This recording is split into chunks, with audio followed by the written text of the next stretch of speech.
On today's show, Duluth might just be Minnesota's newest walleye hotspot. We tag along with anglers on a river on the rebound. At the eater. And our Minnesota Bound Classic this week takes a look at opener traditions that make Minnesota so special and why this weekend means so much to so many. All right. Those stories and more next.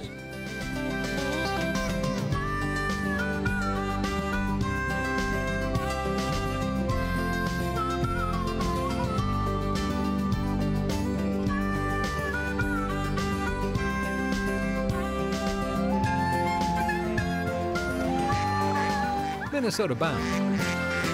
Brought to you by Minnesota's select GMC dealers. Hi everybody, Raven and I welcome you to the show. In case you're wondering, Raven's been promoted. She is my new Uber driver, right? Yes. Well, it's fishing season time in Minnesota, and that means we're looking for places to open the season, right? Well, one of them is making a comeback, the St. Louis River in Duluth. Bill Shirk has the story. Rivers, like time, perpetually roll on. Minnesota's St. Louis winds 192 wild miles towards Lake Superior. The river enters right in downtown Duluth, a city built around life on water. That said, walleye anglers just don't pay much attention to this town, especially on opening weekend. That's okay with the Nelson brothers. Well, that's how I get out of Mother's Day, by taking her fishing. Come the eve of opener, All right, what do you think? Minnesota Vikings, Cat in the Hat, what do you like? Purple and gold? Sure. Minnesota Vikings it is. Charlie and David Nelson gear up to fish their favorite haunt. Turns around. There they are. Yes. The Nelson story, a Minnesota tradition worth telling once you get to know them. Don't forget the net. Oh yeah, yeah, grab the net. For the opener, it's the first chance to really get out on the water and experience that excitement again. Which is why, even on a short night of sleep, I'm ready to go. This is gonna be fun. everyone's ready to roll come 6 a.m. sharp. Let's get her done. Let's go. Especially Charlie, a Duluth area fishing guide who traded careers. See, he gave up life in really fast airplanes for a slightly slower pace in a boat. Good luck. Good luck. Oh, we'll be talking to you. We bundle up and head for Charlie's favorite fishing hole, a spot up and out of Duluth Harbor along the St. Louis River. Before 7, All right, here you go. we set lines and get to fishing. In minutes, Charlie's on the fish. Well, that is a nice St. Louis River walleye.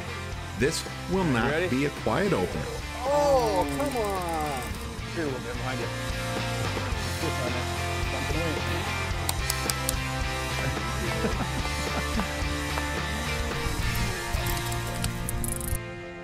Yeah, there's a couple around anyway, huh?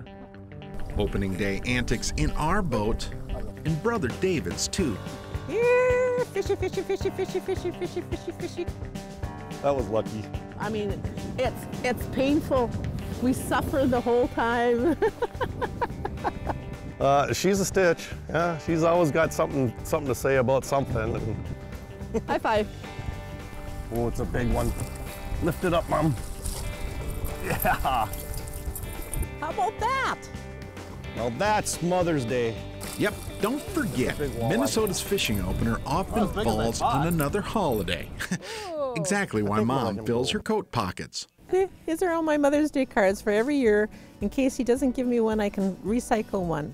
And they're all very sentimental because they say, Happy Mother's Day, now shut up and fish. In all seriousness, it's a good opportunity for Mom and I to spend some time together in the boat. We're cooking now. She really enjoys fishing, and she's good at it.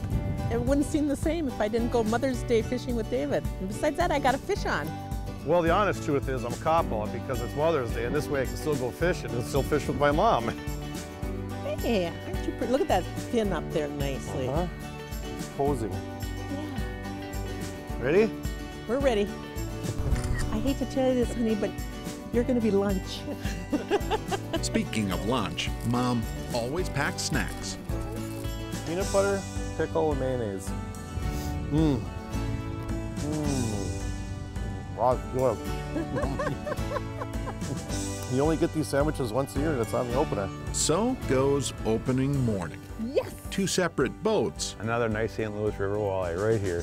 one family together. It should be a national holiday in the first place. We had Hubert Humphrey in the national office, and he should have declared it a national holiday. Shouldn't he have? I mean, really? That's my mom.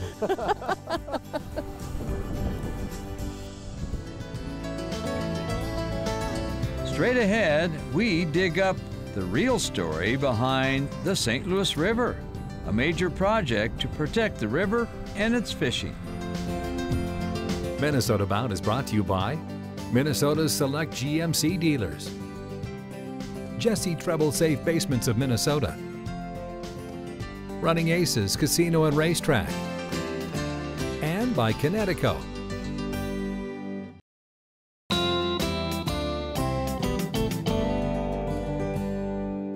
Time now to return to the St. Louis River and see how they're biting, but isn't it interesting in history how we abused our rivers? Well, we've learned our lessons, haven't we? Is this the secret spot? Walleye opener secrets never last long with fishing like this. Oh, come on. That's an eater.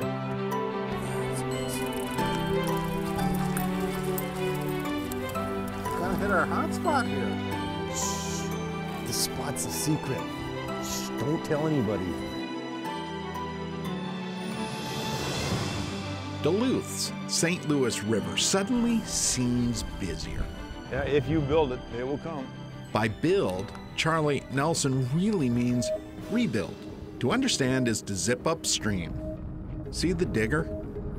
A cleanup team works 20 hours a day to slowly take the St. Louis River back in time.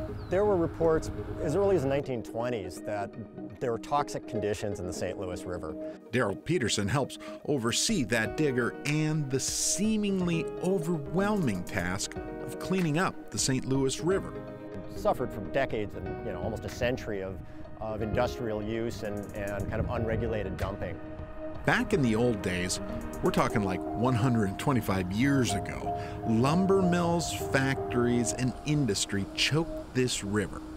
The sawmills would mill all the wood, then all these end pieces and all the parts, they would just dump into the river and leave. In some spots, more than 4 feet of sawdust and wood smothered fish habitat. This piece of wood right here was milled in probably the 1890s and sat on the bottom of the river for a century. And the reason it doesn't degrade is because St. Louis River, the water is very dark, it's very cold, so there's not a lot of biological activity. Also, there's just so much. The digger pulls all that old wood out, pumping it 2 miles through a pipe to a site where the cleanup team creates organic soil.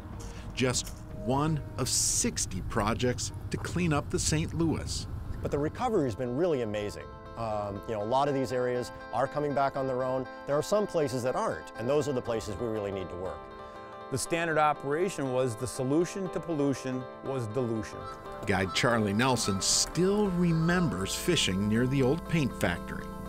You could tell what color they were painting the day before by what color the river was running. We now know better. They're spending a lot of money on restoration projects down here, so they're reestablishing habitat. And the fish are on the comeback. Yeah, there are some great fish in this river. Yeah. The biologists know it, and so do anglers. Oh my God, big muskie. I got it. Little muskie. Now, you sort of know why the Nelsons love this river. He was a scrapper. It's more than a fishing tradition. The St. Louis feels like theirs. It's a special fishery. Maybe that's why Charlie and David helped start the Twin Ports Walleye Association, a club that, among other things, helps protect the river. Currently, we're helping them with a creel survey. Each time they catch, pen meets paper. And we keep a diary of how many walleyes we catch, how long they are, and if they're tagged, what's the tag number. Complied. One more way the Nelsons pay homage to a river on the recoup. Feels kind of heavy. Oh no. And that's fishing. What do you do? You go home and you eat. There you go. Opener includes shore lunch. There's something just about fresh fish that you can't hardly beat it. Too bad there'll be one short at the table. It's so easy to catch that I can do it. Bye, Mom. Even without Mom, the Nelsons celebrate. It doesn't get any fresher. We should do this more often. Did I tell you what Mom and Doc had in the boat this morning? Yeah. For lunch? The tradition lives on. A family fishing tradition tied to a tide of change on moving water. People are seeing change on the river. They're experiencing good fishing. They're realizing that the fish are okay to eat, and I think they want to keep it that way. My side of the boat. Yes. Hey, at least you're not pouting anymore. Closed captioning is brought to you by Borderview Lodge.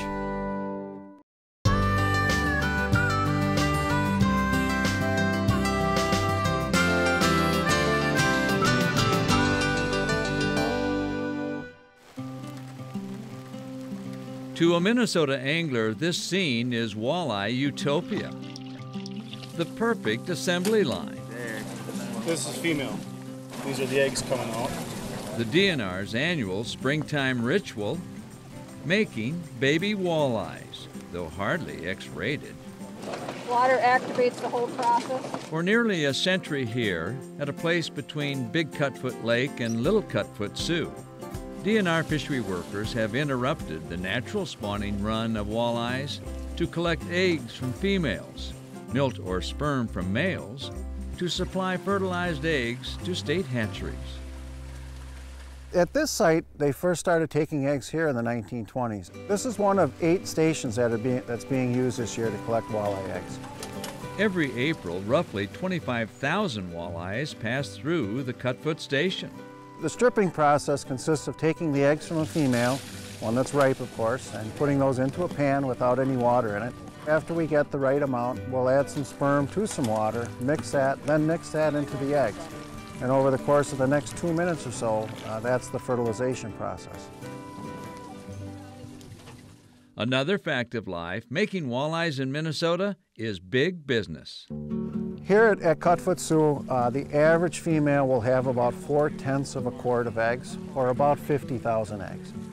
If that sounds like an enormous walleye omelet, the DNR's annual egg collection quota is more than 600 million eggs, which eventually will result in 250 million tiny walleyes stocked in some 900 lakes. No other state raises more. It's important to remember, though, that not all lakes are suitable for walleyes. There's a number of lakes in Minnesota that have the right kind of habitat and substrate that support natural reproduction and don't need to be stocked. Once the walleye mating game is completed, the eggs are off to one of 13 DNR fish hatcheries. The eggs will hatch in about 21 days, depending on water temperatures. And once they hatch, that's what we call fry. And those fry have a small yolk sac that will sustain them for about 4 or 5 days. Within that time frame, usually within a day of hatching, we're moving them out of the hatchery and either stocking them directly into lakes according to lake management plans, or into shallow rearing ponds that we'll come back to in the fall and then harvest them as fingerlings. These are eggs we took on the very first day, 5 days ago. They hatch right in the jars. There's about 110,000 fry per pound, so they start off pretty small. Back at Cutfoot, the thought of more walleyes to catch is absolute music to Nick Dimage, a Grand Rapids fishing guide. For me as a fisherman, I think it's unbelievably, just fantastic. And it's just continuing that tradition that we grow up doing. From kids, growing all the way up through adulthood, and the fishery program's done an amazing job to sustain that walleye population. People will come out and they'll see all the fish in the nets, and then they have a hard time complaining when they can't catch one. because they know the fish are here. In other words, if you can't catch one, it might be angler error.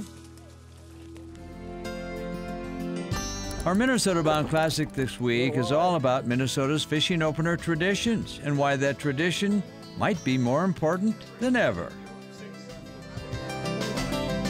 Minnesota Bound, brought to you by Northland Tractor Boating Centers, Minnesota Rebath, Evinrude, the official outboard motor of Minnesota Bound, and by Totem Resorts.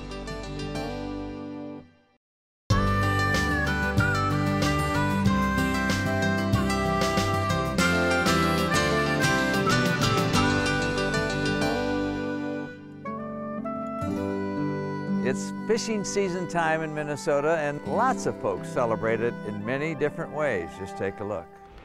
Take your time. It's a nice walleye. Take your time. Don't hog it.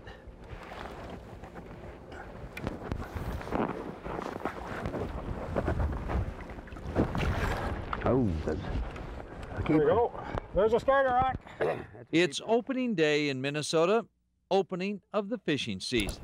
It's a little walleye. Little fish, big fish, doesn't matter. I'll keep him for next year. Next year we're going to keep him. Let's see some action. Happiness on opening day is a little jig on Round Lake, in a place Minnesotans typically call up north. Yes, opening day is about being up north. She said, now Tom, whatever you do, don't embarrass me or my dad's name, the pint name. But for countless boatloads of anglers, this is about much more than lakes and walleyes. Just ask her. I said, honey, I'm just going to be myself. And she said, that's what I'm worried about. I'm with family, I'm with friends. Fishing's usually pretty good, and we have a blast. It's a great time of the year to get together with them. You know, I don't like Ken comes up. We don't see him a whole lot. It's just a great time. Play cards, have a beer or two, and do some fishing. Catch a lot of fish. It's just nice to spend time with my dad and his uncles. And, you know, have a good time, drink, fish. Just spending time with everybody, and you know, if we catch fish, that's a bonus. For the Pint family and friends, opening day is more like a Minnesota holiday, one not to be missed. Send a boy to do a man's job. Yes! Yeah! Been coming up for Round Lake about 40 years, probably missed 2-3 years in between there, but about 1960 we started coming up to this lake and have come every year since. Nice walleye. Attaway, Dan. Oh, not too big, but perfect eater. Show off. My best excuse? Yeah. Oh man, why I'm not catching fish? Yeah. Because that's just the way I fish. It's from Wisconsin. It's pretty usual.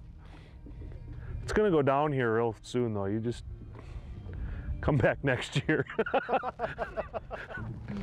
Miss it! Ah! All he had was the leech. We don't even have to plan it anymore because everybody knows when we're going, what we're bringing. So we used to have to get together and plan the trip, but now it's all automatic. It's just kind of year after year we do the same thing. Every fishing opener makes a memory, of course. Every opener, a moment of joy. This one's a little better than the last one, I think.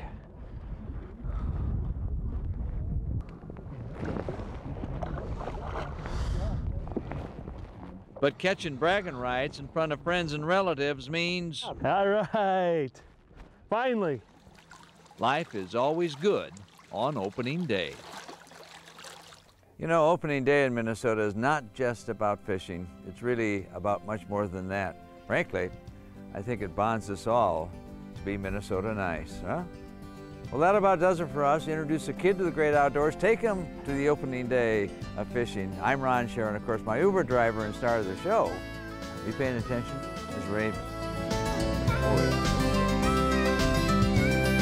Transportation provided by Premier Transportation. Call 1-800-899-7433. To get more Minnesota Bound, including full episodes, go to mnbound.com. And to follow our latest adventures, like us on Facebook.